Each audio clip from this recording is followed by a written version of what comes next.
দয়ার নবী কামলিওয়ালা নবী স্বপ্ন জগে যেন দিচ্ছে ফাতেমাকে, ও ফাতেমা, ফাতেমা,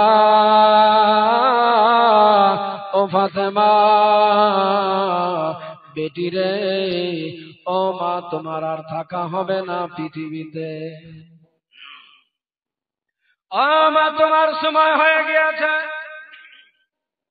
তাই তুমি চলে আসবে অল্প সময়ের মধ্যে দুনিয়া ছেড়ে।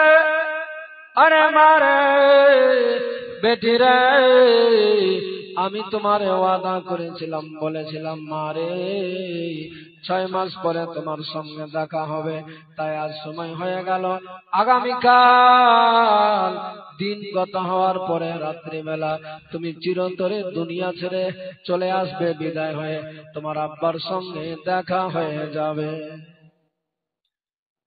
বেরাদার মুসলমান বাবাজি ভাইরা ও আমার মায়েরা, মন দিয়ে শুনুন, আমার নবী দয়ার নবী মায়ার নবী কমলিওয়ালা নবী যেমনি স্বপ্ন দিয়ে দিয়েছে, মা ফাতেমা খাতুনে জান্নাত স্বপ্ন দেখার সাথে সাথে উঠে বসে গেল বিছানায়। হযরত আলী শেরে খোদা ছিলেন পাশে শুয়ে, বলে ফাতেমা কি হয়ে গেল হঠাৎ করে গভীর রাত্রিতে, এখন কেন আবার উঠে বসে গেলে? মা ফাতেমা খাতুনে জান্নাত বলতে লাগলেন, স্বামী গো, এখন আমি যা স্বপ্ন জগে দেখেছি সকাল বেলায় বলবো আমি। আমার নবী দো জাহানের বাদশার জামাই হযরত আলী শেরে খোদা বলতে লাগলেন, বলো বলো, এক্ষুনি বলো। আমার নবীর বেটি ফাতেমা না বলে রাত্রিটা কেটে গেল, সকাল হয়ে গেল। হযরত আলী শেরে খোদা মাওলা আলী একটু কাজে চলে গেল। হযরত আলী ভুলে গেল আসলে স্বপ্ন দেখেছে, হয়তো মন খারাপ হতে পারে। আবার রাত্রিবেলায় ফাতেমাকে জিজ্ঞেস করে নিব। মুসলমান ও আমার বাবাজি ভাইরা, আমার নবীর বেটি ফাতেমা স্বপ্ন দেখে অটুট হয়ে গিয়েছে, কারণ আমার কমলিওয়ালা নবী আমারে ডেকে নিয়েছে, সময় বলে দিয়েছে, তাই আমার থাকা হবে না। আজকের দিনটাই আমার জীবনের শেষ দিন হবে, আজকের রাতটাই আমার জীবনের শেষ রাত হবে। তাই বাচ্চা দুটিকে ভালোভাবে আদর যত্ন করার জন্য মনের মধ্যে নিয়ে নিল বাসনা। হযরত ফাতেমা খাতুনে জান্নাত সেই সময় ভাবে, আল্লাহ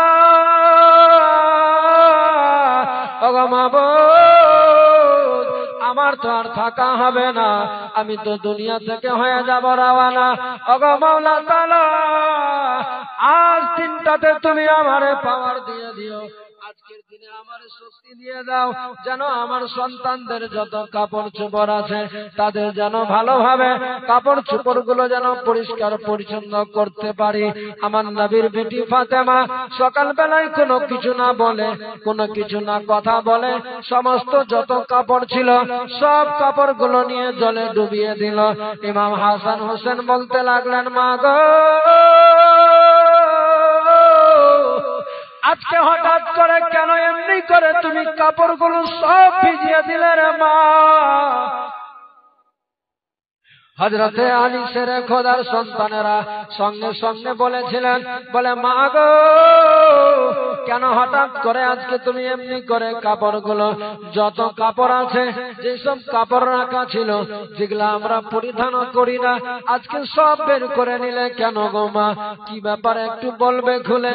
মা ফাতেমা কোনো কথা না বলে, শুধু মা ফাতেমার চোখে পানি, মা ফাতেমার চোখে পানি দেখে মা ফাতেমার কলেজার টুকরা নওয়াসায়ে রাসূল জান্নাতের প্রস্ফুটিত ফুল বাচ্চা দুটি হাসনাইন কারিমাইন বলতে লাগলেন, মায়ের আঁচলখানা ধরে নিয়েছে, মা গো, মা আজকে কেন তোমার হঠাৎ করে চোখে পানি এমনি করে, কেন কাঁদছো তুমি? কি হয়েছে বলো না গো তুমি? আমার আব্বা কি তোমারে কিছু বকা দিয়েছে?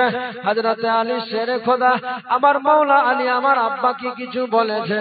হযরতে ফাতেমা বলে, না রে বাবা, না, তা বলেনি। তাহলে কেন কাঁদছেন এমনি করে? মা তোমার চোখে পানি শোভা পাচ্ছে না রে মা, মা তোমার চোখে পানি হবে, আমাদের যে মন যেন ভালো লাগে না। হযরতে ফাতেমা বলেন, বেটা, আজ আমি এই জন্য জন্যই সমস্ত কাপড় চোপড় ধুতে চাই, কারণ একটাই কারণ রয়েছে রে বেটা, হয়তো আজকে তোমার মা তোমাদের জীবনের শেষ কাপড়, আজকে জীবনের শেষ জীবন হবে, যার জন্য লাস্ট কাপড় তোমাদের কাপড়গুলো আজকে আমার জীবনের শেষ জীবন হবে। তাই আমি চাই তোমাদের সমস্ত কাপড়গুলো আজকে সব ধুয়ে দিতে চাই। হযরত ইমাম হাসান বলেছিলেন, মা আসলে বলে কি বুঝাতে চাও? বলে বেটা রে, আজকে এই জন্যই কাপড়গুলো ধুতে চাচ্ছি রে বেটা, হয়তো তোমার মা আর বাঁচবে না, দুনিয়া থেকে বিদায় হয়ে যেতে পারে। ইমাম হোসেন ছিলেন বাবা বসে, তারিখে ইসলামের মধ্যে শহীদ ইবনে শহীদ কিতাবে পাওয়া যায়, খুতবাতে মুহররমের মধ্যে পাওয়া যায়। ছোট্ট বাচ্চা যদিও ছিল, সঙ্গে সঙ্গে বাচ্চাটা উঠে আমার নবীর নওয়াসা ইমাম হোসেন মায়ের মুখের মধ্যে হাত লাগায়, বলে মা গো, ওগো মা, যা বলেছ খবরদার এই কথা বলো না। ওগো মা, তোমার ভালোভাবে জানা আছে গো মা, আমার নানা আমাদেরকে ছেড়ে চলে গিয়েছে, নানার দুঃখে এমনিতেই কাতর হয়ে আছে রে মা, আর তুমি আবার হঠাৎ করে কেন এমনি করে আমাদেরকে রেখে চলে যেতে চাচ্ছ? মা গো, তোমার অন্তরে কি মায়া নাই, দয়া নাই? একটু কি তোমার দয়া হচ্ছে না? এই ছোট্ট ছোট্ট 7 বছর 8 বছর আমাদের বয়স, এই ছোট্ট ছোট্ট বাচ্চাদেরকে কলেজার টুকরা যে সন্তানদের এত ভালোবাসা রে মা, যেই সন্তানদের না খাওয়ালে তুমি খাওয়ার খাচ্ছ না রে মা, যেই সন্তানদেরকে বিছানায় না ঘুমালে তুমি ঘুমাও না রে মা, যে সন্তানদের গোসল না দিলে তুমি গোসল করো না, ও মা, আজকে সেই সন্তানদেরকে ফাঁকি দিয়ে কেন চলে যেতে চাচ্ছ গো মা? হযরত ইমাম হোসেন যেমনি মুখে হাত দিয়ে কাকুতি মিনতি করে বলে, মা ফাতেমা আর কোনো কথা না বলে কাপড়গুলো পরিষ্কার করতে লেগে গেল। কাপড় ধোয়া কমপ্লিট হয়ে গেল। কাপড় ধোয়ার পরে একটা থালার মধ্যে, প্লেটের মধ্যে খাবার নিয়ে এসেছে। আমার নবীর বেটি ফাতেমা খাতুনে জান্নাত খাবার গুলো দিতে যাচ্ছেন কলেজার টুকরা বাচ্চা দুটি সন্তানদেরকে। সেই সময় বলেছিলেন, বেটা রে, আজ তোমার মায়ের হাত দ্বারা জীবনের শেষ খাওয়া খেয়ে নাও রে বেটা, হয়তো এই তোমার মায়ের হাতের খাওয়া এটাই জীবনের শেষ খাওয়া হবে রে বাবা, আর তোমার মায়ের হাত থেকে, তোমার মায়ের হাত দ্বারা আর খাবার খেতে পাবে না। মা ইমাম হোসেন বলেছিলেন, মা কেন একই কথা আজকে হঠাৎ করে?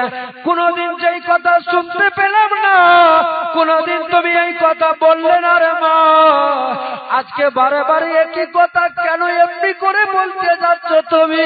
আমাদেরকে কি ফাঁকি দিয়ে চলে যেতে চাও রে মা? আমরা এমনিতেই ভেঙে পড়েছি আমার নানার কারণে মা, তুমি কেন এত দুঃখ ভরা কথা বলো? না গো মা, তুমি আর বলো না, বলো না, আমরা খাবার খাবো না, আমাদের খাওয়ার প্রয়োজন নাই।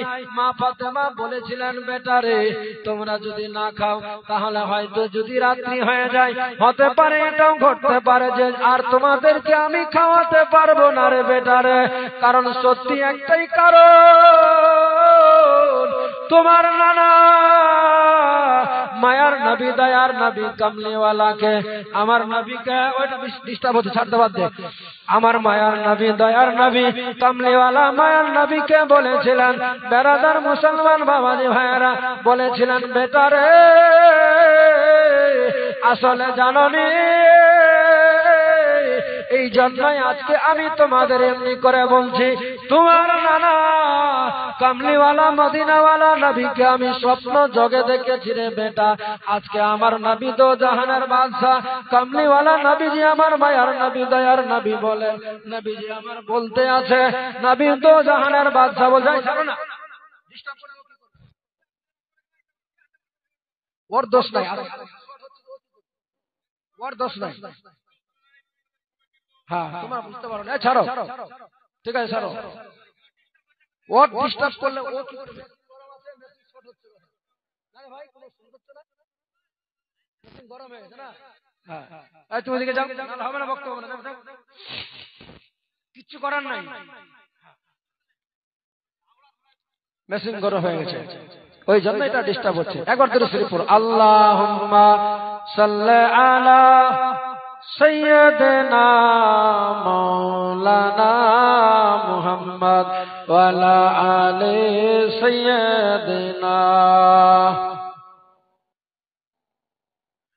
বেরাদার মুসলমান বাবাজি ভাইরা ও আমার মা বোনেরা, মন দিয়ে শুনুন মায়েরা, আমার নবীর বেটি ফাতেমা বলতে লাগলেন, ভাই যখন ডিস্টার্ব হবে তখন চট করে তুমি ওটাকে চালু করে দিবে। আমার মায়ার নবী দয়ার নবী বলতে লাগলেন, নবীর বেটি ফাতেমা বলে, বেটা রে,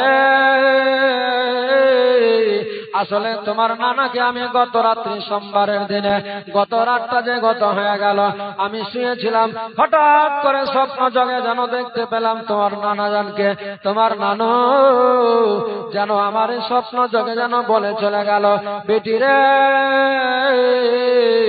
আগামীকাল তুমি চলে আসবে দুনিয়া ছেড়ে, আগামীকাল শুধু একটাই দিন তোমার হবে, ওই রাত্রি বেলায় চিরতরে দুনিয়া ছেড়ে তুমি বিদায় হয়ে যাবে। তাই বেটারে, আজ আমি তোমাদেরকে এই জন্য আদর যত্ন করে একটু জীবনের শেষ খাবার খাওয়াতে চাই, কারণ আমি জানি নিয়ে আমার জানা নাই হয়তো কখন আমি দুনিয়া ছেড়ে দিব, কখন আমার দুনিয়া ছেড়ে চলে যেতে হবে, যার জন্য আজকে আমি তোমাদেরকে আদর যত্ন করে খাওয়াতে চাই। বাচ্চা দুটি শুধু অজুর নয়নে কেঁদে যায়, মা গো, তুমি আমাদের এমনি করে ছেড়ে যেও না রে মা, তোমার যদি কিছু হয়ে যায় তাহলে আমরা কেমনি করে বাঁচবো। এমনিতে আমার নানা রাসূলুল্লাহর দুঃখে যে নবী তো জাহানের বাচ্চা চলে যাওয়ার কারণে এমনিতে আমরা ভেঙে পড়েছি রে মা, এখন যদি তোমার কিছু হয়ে যায় তাহলে আমরা কেমনি করে বাঁচবো, মদিনার গুলিগুলিতে কেমনি কেন্দে কেন্দে বেড়াবো, যারা আমাদের দেখবে রে মা তারা আমাদের বারে বারে শুধু বলবে এরা এদের মা নাই মা নাই, তখন আমরা কেমনি দাঁড় হব গো মা। তাই বলতে চাই মা, একটু দয়া করো, তুমি যেও না মা, আমাদেরকে ছেড়ে জেনে চলে যেও না রে মা। মা ফাতেমা দিচ্ছেন শুধু বাচ্চাদেরকে সান্ত্বনা, কারণ সান্ত্বনা ছাড়া যে দেওয়ার মতো কিছু ছিল না, কারণ মৃত্যুর একটা এমন ঠিকানা, মৃত্যুর একটা এমন টাইম টেবিল করা আছে বাবা, যার জন্য কেউ কারোর জন্য অপেক্ষা করা যাবে না। যখন মৃত্যুর সময় হয়ে যাবে, যতই যেই জায়গায় যাও না কেন, পৃথিবীর যে কোনো প্রান্তে চলে যাও, আকাশের মহা আকাশে চলে যাও, জমিনের নিচে চলে যাও, কিন্তু যখন মালাকুল মউত চলে আসবে, মৃত্যু যখন ঠিক সময় হয়ে যাবে, তখন ঠিক তোমার রূহখানা দেহ থেকে বের করে নিয়ে চলে যাবে। এ বেরাদার ও আমার বাবা ভাইয়েরা ও আমার মা বোনেরা, মা ফাতেমা শুধু কাঁদে, চোখে শুধু পানি, চোখে শুধু পানি নিয়ে বাচ্চাদেরকে দিচ্ছেন সান্ত্বনা দিতে দিতে। ইন দি মিন টাইমে আমার নবীর জামাই হযরত আলী শেরে খোদা মাওলা আলী মুশকিল কুশা আল্লাহর বাগ এসে ঢুকে গেল বাড়িতে। যেমনি ঢুকেছে সেই সময় বলতে লাগলেন, ওরে ও ফাতেমা, আসলে তুমি কাঁদছো কেন এমনি করে? ও ফাতেমা, তুমি কাঁদছো কেন এমনি করে বলো? এতদিন ধরে দেখলাম ফাতেমা তোমার চোখে পানি পাওয়া গেল না, আজকে হঠাৎ করে তুমি বাচ্চাদেরকে নিয়ে এমনি করে কেন কেঁদে যাচ্ছ অঝির নয়নে? আমার নবীর নওয়াসা জানের জান ইমাম হোসেন সেই সময় আর কোনো কথা না ভেবে চলে গেলেন, নিজের আব্বার হাত টানা ধরে বলে, আব্বা, আমার মা বলে, আমার আব্বা, আব্বা গো তুমি একটু বলো তো আমার মারে বুঝিয়ে, আমার মা নাকি আমাদেরকে আজকেই ছেড়ে চলে যাবে। আমার মা সকাল থেকে তুমি যাওয়ার পরে আমাদের যত কাপড় চোপড় ছিল গো মা, আব্বা সমস্ত কাপড় চোপড় বের করে ধুয়ে দিয়ে আর শুধু বলছে আমার জীবনের শেষ দিন হবে রে বাবা, আজকে আমি দুনিয়া ছেড়ে দিব। আব্বা তুমি বলো তো, আমাদেরকে খাবার খাওয়ালো এতদিন ধরে কোনোদিন বললো না, আজ যখন আমাদেরকে খাবার দিয়েছে সেই সময় হঠাৎ করে যেন আমার মা বলে, বেটা রে তোমার মায়ের হাতের খাওয়া জীবনের শেষ খাওয়া খেয়ে নে, আর আমি থাকবো না পৃথিবীতে। আব্বা গো তুমি বলো তো একবার দয়া করে, যে নানা ছিল দোজাহানের বাচ্চা, যার ফলে আমরা এত আনন্দিত খুশি ছিলাম, আজকে নানা চলে যাওয়ার কারণে আমরা দুঃখে কাতরে ভেঙে পড়েছি, তুমিও ভেঙে পড়েছ। আজকে আমার মা আবার কেন এমন কথা বলে? আব্বা তুমি আমার মাকে একটু বুঝাও ভালো করে। নবীর জামাই হযরতে আলী শের খোদা বলতে লাগলেন, ফাতেমা ব্যাপারটা কি আমি বুঝতে পারলাম না, কি বলে বেটারা? সেই সময় বলে, স্বামী গো সত্যি যা বলেছে সেটাই আজকে ঘটতে যাচ্ছে। হযরতে আলী শের খোদা বলেছিলেন, ও বিবি রে, আসলে এই কথাটা বলছো কেন এমন করে, কেন কি হয়েছে? সেই সময় সবই আবার একই কথা খুলে বললেন আমার নবীর জামাইয়ের কাছে, মাওলা আলীর কাছে ফাতেমা সব কথাগুলো বলতে লাগলেন। তবে শেষ মুহূর্তে বলে, স্বামী গো তোমার একটা কথা বলি গো স্বামী, এতদিন হয়ে গেল আমার সঙ্গে জীবন যাপন কাটানোর সাথ হলো, এতদিন ধরে জীবন যাপন কাটালাম, দৈনন্দিন জীবন কাটলো আমার আপনার, কোনোদিন কোনো ঝগড়া হলো না। তবে স্বামী আজ একটা কথা বলবো আপনারে, যখন আপনি আমার সঙ্গে জীবন কাটাচ্ছিলেন, আমার নবী মুস্তাফা দোজাহানের বাদশা বলে দিয়েছিল, আলী রে তুমি আমার বেটিকে বিয়ে করলে, আমার বেটি ফাতেমার সঙ্গে তোমার বিবাহ হলো, আমার বেটি ফাতেমা যতদিন পৃথিবীতে থাকবে বেঁচে, ততদিন তুমি আর কোনো দ্বিতীয় বিয়ে করতে পাবে না আলী।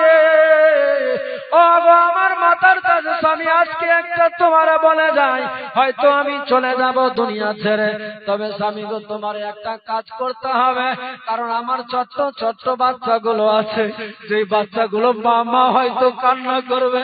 ওগো স্বামী, যেন আমার এই বাচ্চাগুলো আমি চলে যাওয়ার পরে তারা যেন মায়ের অভাব না পায়, মা যে নাই তারা যেন সেই ব্যথা না পায়, এটা আমার কাজ করতে হবে, এই কথাটুকু রাখতে হবে। হযরতে আলী মাওলা শের খোদা বুঝতে পেরে গেল আসলে ফাতেমা কি বলতে চাচ্ছে। আলীর যেন সেই কথাগুলো শুনে পাথরের মতো শক্ত হয়ে দাঁড়িয়ে আছে। মা ফাতেমা বলেন, ওগো স্বামী গো, আমি মরে যাওয়ার পরে, আমি দুনিয়া ছাড়ার পরে আপনি দ্বিতীয় বিয়ে করে নেবেন, যেন আমার বাচ্চারা কোনো কষ্ট না পায়। তবে আপনারে বলে যায়, আপনি বিয়ের পরে আমার বাচ্চারা যেন কষ্ট না পায়, যেন দুঃখ না পায়, যে আমার আসল মা নাই, যার ফলে আজকে আমাদের এই অবস্থা, দুরবস্থা দাঁড়িয়ে গেল। হযরতে আলী শের খোদা এই কথা শোনার সাথে সাথে আসমান যেন হযরতে মাওলা আলীর মাথায় ভেঙে গেল, পড়ে গেল, যেন পা যেন মাটি থেকে সরে যেতে লাগলো। হযরতে আলী যেন থরথর করে কাঁপতে লেগে গেল। হযরতে ফাতেমা বলতে লাগলেন, স্বামী কেন এমনি করছেন আপনি? মা ফাতেমার কথা শুনে বলেছিলেন, বিবি রে আজ হঠাৎ করে তুমি কেন এমনি করে বলতে লাগলে? আজকে আমাদেরকে ছেড়ে তুমি চলে যেতে চাচ্ছ, আমরা কেমনি ভাবে থাকবো মদিনাতে? তুমি জানো ভালোভাবে আমার মায়ার নবী, দয়ার নবী, কামলিওয়ালা নবী চলে গিয়েছে আমাদেরকে ছেড়ে। সেই মদিনার মতো জায়গাতে ছোট্ট ছোট্ট বাচ্চারা নবীর সঙ্গে মায়ের স্তন থেকে দুধ পান করতে পর্যন্ত বন্ধ করে দিয়েছে। যে রাসূলুল্লাহর সঙ্গের কারণে যারা বাচ্চাগুলো পর্যন্ত খাওয়া দাওয়া বন্ধ করে দিয়েছে। বিবি রে তোমার সব ভালোভাবে জানা আছে, শুধু মানুষ নয়, যত পশু পাখি ছিল, যত ছাগল ছিল, আমার রাসূলুল্লাহর ইন্তেকালের সময় আমার নবী চলে যাওয়ার কারণে মদিনার মতো জায়গাতে যত জন্তু দেখেছিলাম, কেউ 3 দিন ধরে একবার মুখে ওই ঘাস লাইনি, পানিতে মুখ লাগায়নি। বাচ্চারা যারা শিশু বাচ্চা 6 মাস, 7 মাস, 3 মাসের, সেই বাচ্চাগুলো পর্যন্ত মদিনা থেকে খবর পাওয়া গিয়েছে, ওই বাচ্চাগুলো 3 দিন ধরে কন্টিনিউ আমার রাসূলুল্লাহকে রওজার মধ্যে যতক্ষণ পর্যন্ত শোয়ানো হয়েছে, কোন বাচ্চা মুখের মধ্যে একবার স্তনে, মায়ের স্তনে মুখ লাগায়নি, দুধও পান করেনি রে বিবি। তুমি জানো এত দুঃখ এত কষ্টের পরে আজকে তুমি আমাদের ছেড়ে যেতে চাও। মা ফাতেমা শুধু বলে আর কিছু করার নাই, এটাই আমার শেষ জীবনের শেষ সময় আছে গো স্বামী। তবে তোমারে বলে যাই, আমি একটা কথা বলবো, এতদিন ধরে তোমার সঙ্গে জীবন যাপন কাটালাম আমি স্বামী গো, এতদিন ধরে তোমার আমার সংসার করা হলো, এতদিন ধরে করলাম, এতদিন ধরে চলাফেরার মাধ্যমে যদি কোনো ত্রুটি থাকে তাহলে তুমি আমারে ক্ষমা করে দিবে।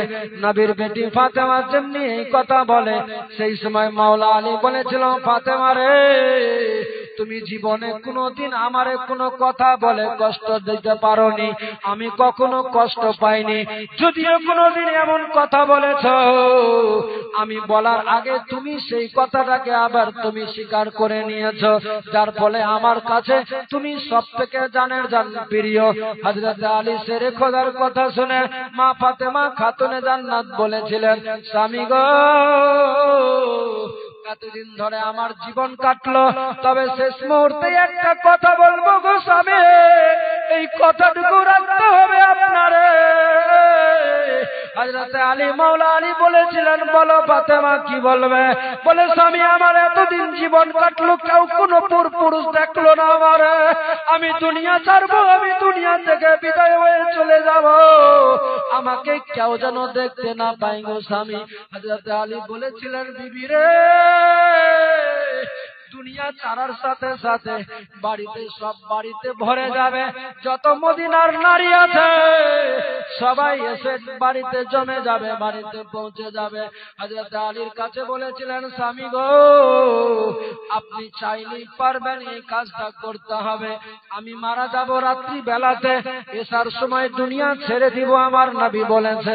স্বামী গো, রাতের অন্ধকারে কাউকে না কোনো কথা বলে আমার সন্তানদেরকে নিয়ে গোসল দিয়ে আপনি নিয়ে চলে যাবেন জান্নাতুল বাকিতে, যেন আমারে কেউ দেখতে না পায়, কোন দুনিয়ার মানুষ আমার চেহারা দেখতে পেল না, আর শেষ মুহূর্তে আমি কাউকে কোনো আমার চেহারা দেখতে দিতে চাই না, যার জন্য আমার আল্লাহ তারে খাতুনে জান্নাত বানিয়ে দিয়েছে। মাওলা আলী এই কথাটাকে কবুল করে নিল, মেনে নিল। মা ফাতেমা খাতুনে জান্নাত স্বামীর সেবা করে বাচ্চা দুটিকে খাইয়ে দিয়ে লাস্টের দিকে চলে যাচ্ছে, আলবেদা সালাম জানাচ্ছে। মা ফাতেমার সালাম শুনে ছোট্ট ছোট্ট বাচ্চা একবার ভেবে দেখুন মনের মধ্যে, আসলে বাস্তবে যদি একবার আবেগ থেকে ভাবেন তাহলে বুঝে দেখবেন কত কষ্ট হয়েছিল আমার নবীর নওয়াজের, আমার নবীর কলেজার টুকরা সন্তানেরা, বাচ্চারা কত কষ্ট পেয়েছিল। এই ছোট্ট বাচ্চারা দেখতে পাচ্ছে আমার মা আজকে আমাদের খাওয়ার খাওয়িয়ে আদর যত্ন করে এই মুসাল্লায় চলে যাবে, এই মা সিজদায় যাবে, আর চিরতরে দুনিয়া থেকে বিদায় হয়ে যাবে। এই মা আর সিজদা থেকে মাথা তুলবে না, এই মা আমাদের আর কোনোদিন খাবার দিবে না, এই মা আমাদের কোনোদিন আর নতুন পোশাকও পরাবে না, এই মা আমাদের গোসল দিবে না। এই কথা শুধু বারে বারে তাদের মনে ঘুরে বলতে বলতে চলে গেলেন। মা ফাতেমা বাচ্চা দুটিকে চুম্বন দিয়ে স্বামীর কাছে ক্ষমা চেয়ে নিলেন, পারমিশন নিয়ে সবাইকে বলে দিলেন, বাড়ি থেকে ঘরের ভিতরে ঢুকে গেলেন, মুসাল্লাটাকে বিছিয়ে দিয়েছে। সেই সময় হঠাৎ করে নামাজে দাঁড়িয়ে গেল, নামাজ পড়ার পরে দোয়া করতে করতে সিজদায় পড়ে গেল। সিজদায় পড়া অবস্থাতে নবীর বেটি মা ফাতেমা খাতুনে জান্নাত চিরতরে দুনিয়া থেকে বিদায় হয়ে চলে গেল। আমার নবীর জামাই মৌলা আলী শেরে খোদা দাঁড়িয়ে দেখছে, আর ফাতেমা নাই, দুনিয়া থেকে বিদায়। হাসান হোসেন হাউ মাউ করে শুধু কেঁদে যায়, মা গো, তুমি আমাদের ছেড়ে চলে গেলে, আমরা তো একা হয়ে গেলাম মা, আমরা কেমনি থাকবো, আমাদের যে ভালো লাগবে না। আমার নবীর জামাই হযরত আলী শেরে খোদা বাচ্চা দুটিকে নিজের বুকের মধ্যে জড়িয়ে নিয়ে বলছে, বেটা, ও আমার কলেজার টুকরা সন্তান, শুনো, আসলে কিছু করার নাই বেটা রে, প্রত্যেককে একদিন মরে যেতে হবে, এটাই শরীয়তের নিয়ম আছে, এটাই সিস্টেম আছে। কেউ কাউকে রাখতে পারে না পৃথিবীতে। যার জন্য জাহান সৃষ্টি হলো বেটা দেখলে না, তোমার নানাও থাকলো না, আমাদেরকে ছেড়ে চলে গেল। আজ তোমার মাও চলে গেল আমাদের ছেড়ে। বেটারে, একদিন আমিও চলে যাব, একদিন তুমিও চলে যাবে। এটাই দুনিয়ার নিয়ম, এটাই নীতি, এটাই সিস্টেম। আল্লাহ সবার জন্য একই সিস্টেম বানিয়ে দিয়েছে। বেটা, আজ থেকে তোমাদের ধৈর্য ধরে সবুর করে পৃথিবীতে জীবন যাপন কাটাতে হবে। তবে বেটা, তুমি চিন্তা করো না, তোমার বোন যার নাম জাইনাব, এই জাইনাব আছে তোমার পাশে। আমি আজ থেকে এই জাইনাবের হাতে তোমাদের তুলে দিব। বেটারে, মায়ের মতো তাজা তারা তোমাদের যত্ন করবে, আদর যত্ন করবে, প্রতিটা মুহূর্তে তোমাদের পাশে থাকবে। এমনকি আমার নবীর সাহাবী হযরতে মাওলা আলী শেষ সময়ে ওই মুহূর্তে ওই বিপদ